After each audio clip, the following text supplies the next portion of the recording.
Fantastic Mr. Fox, Part 6. Chapter 14. Badger has doubts.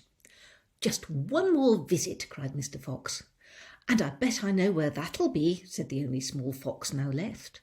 He was the smallest fox of them all. "Where?" asked Badger. "Well," said the smallest fox, "we've been to Boggis and we've been to Bunce, but we haven't been to Bean.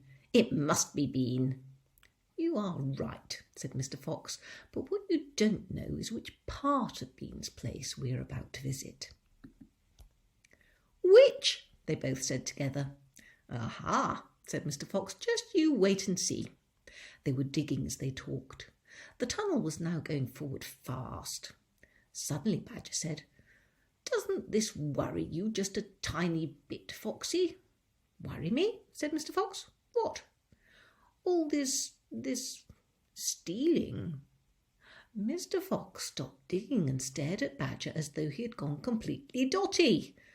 "My dear old furry frump," he said, "do you know anyone in the whole world who wouldn't swipe a few chickens if his children were starving to death?" There was a short silence while Badger thought deeply about this. "You are far too respectable," said Mr. Fox. "There's nothing wrong with being respectable," Badger said.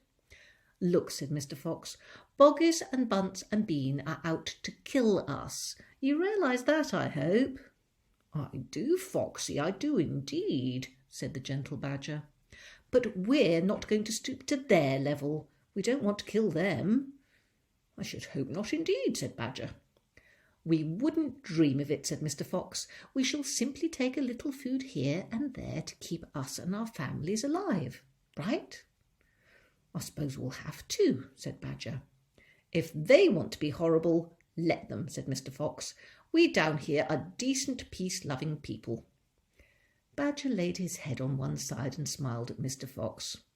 "Foxy," he said, "I love you." "Thank you," said Mr. Fox. "Now let's get on with." 5 minutes later, Badger's front paws hit against something flat and hard. "What on earth is this?" he said. "It looks like a solid stone wall." He and Mr. Fox scraped away the soil. It was a wall, but it was built of bricks, not stones. The wall was right in front of them, blocking their way. "Now, who in the world will build a wall under the ground?" asked Badger. "Very simple," said Mr. Fox. "It's the wall of an underground room, and if I'm not mistaken, it's exactly what I'm looking for."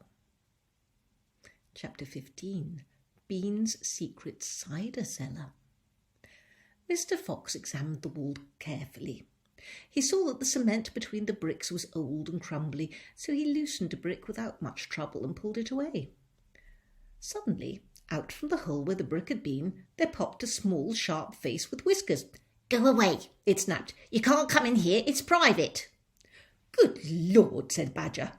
"It's Rat." "You saucy beast," said Mr. Fox. "I should have guessed we'd find you down here somewhere." "Go away," shrieked Rat. "Go on, beat it. This is my private pitch." "Shut up," said Mr. Fox. "I will not shut up," shrieked Rat. "This is my place. I got here first." Mr. Fox gave a brilliant smile, flashing his white teeth. "My dear Rat," he said softly, "I am a hungry fellow, and if you don't hop it quickly, I shall eat you up in one gulp." That did it. Rat popped back out of sight, fast. Mr. Fox laughed and began pulling more bricks out of the wall. When he'd made a biggish hole, he crept through it. Badger and the smallest fox followed him in. They found themselves in a vast, damp, gloomy cellar. "This is it," cried Mr. Fox. "This is what?" said Badger. "The place is empty." "Where are the turkeys?" asked the smallest fox, staring into the gloom. "I thought Bean was a turkey man."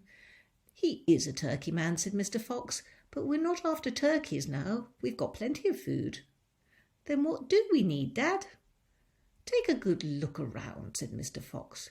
"Don't you see anything that interests you?" Badger and the smallest fox peered into the half-darkness. As their eyes became accustomed to the gloom, they began to see what looked like a whole lot of big glass jars standing upon shelves around the walls. They went closer. They were jars. There were hundreds of them, and upon each one was written the word cider. The smallest fox leapt high in the air. "Oh, Dad!" he cried out. "Look what we found! It's cider!" "Exactly," said Mr. Fox. "Tremendous!" shouted Badger. "Bean's secret cider cellar," said Mr. Fox. "But go carefully, my dears. Don't make a noise. This cellar is right underneath the farmhouse itself." "Cider," said Badger, "is especially good for badgers. We take it as medicine. 1 large glass 3 times a day with meals and another at bedtime." "It will make the feast into a banquet," said Mr. Fox. While they were talking, the smallest fox had sneaked a jar off the shelf and taken a gulp. "Wow!" he gasped. "Wowee!" You must understand this was not the ordinary weak fizzy cider one buys in a store. It was the real stuff, a home-brewed fiery liquor that burned in your throat and boiled in your stomach. "Ah," gasped the smallest fox, "this is some cider." "That's quite enough of that," said Mr. Fox, grabbing the jar and putting it to his own lips. He took a tremendous gulp. "Oh, it's miraculous," he whispered, fighting for breath. "It's fabulous. Oh, it's beautiful."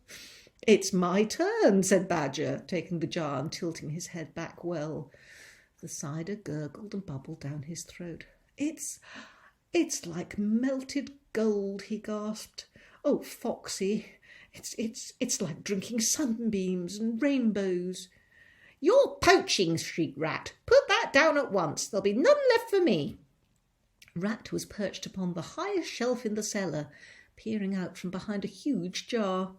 There was a small rubber tube inserted in the neck of the jar, and Rat was using this tube to suck out the cider. "You're drunk," said Mr. Fox. "Mind your own business," shrieked Rat. "And if you great clumsy brutes come messing about in here, we'll all be caught. Get out of here and leave me to sip my cider in peace." At that moment they heard a woman's voice calling out in the house above them.